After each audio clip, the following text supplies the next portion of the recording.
बिस्मिल्लाहिर्रहमानिर्रहीम। फरमान मुस्तफ़ा सल्लल्लाहु ताला अलैहि वसल्लम, तुम जब कोई चीज़ भूल जाओ तुम मुझ पर दरूद पढ़ो, इंशाल्लाह वो चीज़ तुम्हें याद आ जाएगी। सल्लु अलल हबीब। आजिज़ी करना भी अजीम सुन्नत मुबारक है राशिद अतारी नूरी दवा खाने की तरफ से। और आप देख रहे हैं मुजरब नुस्खे। इंशाल्लाह आज मैं नुस्खा पेश करूंगा। ये जो है ना मनी की पैदाइश के लिए है, बहुत ही मुजरब है। इस नुस्खे के साथ मनी की पैदाइश भी होगी,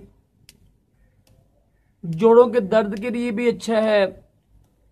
जहर जब मनी ज़्यादा होती है तो हम बिस्तर करने में मज़ा आता है, ठीक है।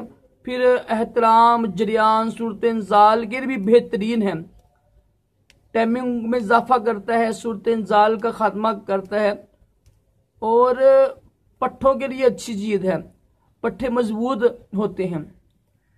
अगर इस नुस्खे के साथ आप जो है ना सफ़ेद सुबह, ये नुस्खा जो आपने ना सुबह शाम इस्तेमाल करना है, आधी चमची नीम गर्म दूध के साथ। नुस्खा मैं ऊपर लिख दूंगा। अगर ये नुस्खा जो आप इस्तेमाल करें ना तो साथ ना सुबह इसकी नुस्खे में इस्तेमाल करना है आपने। वो भी सफ़ेद प्याज का रस 1 चम्मच और 1 चम्मच शहद मिक्स करके ना साथ ही नुस्खा इस्तेमाल करें, आधी चमची साथ ये भी खाएं। इंशाल्लाह सोने पे सुहागा होगा, डबल इंशाल्लाह फायदा होगा। बहुत ही मुजरब है, लाजमी। लेकिन सब चीज़ों का एक नंबर होना ज़रूरी होता है, पहचान होना ज़रूरी होती है जड़ी बूटी की।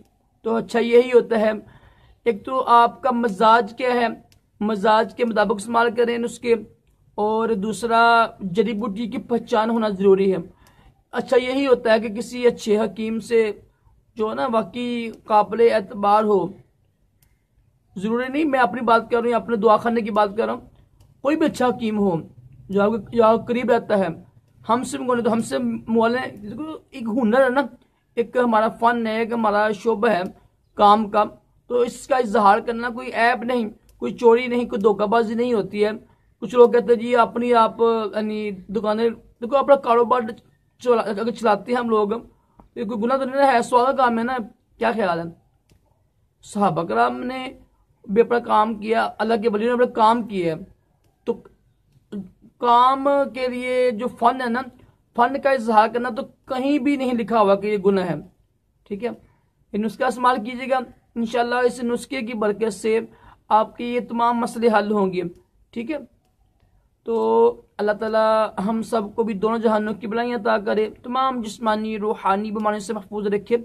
सल्लु अलल हबीब सल्लल्लाहु अलैहि वसल्लम।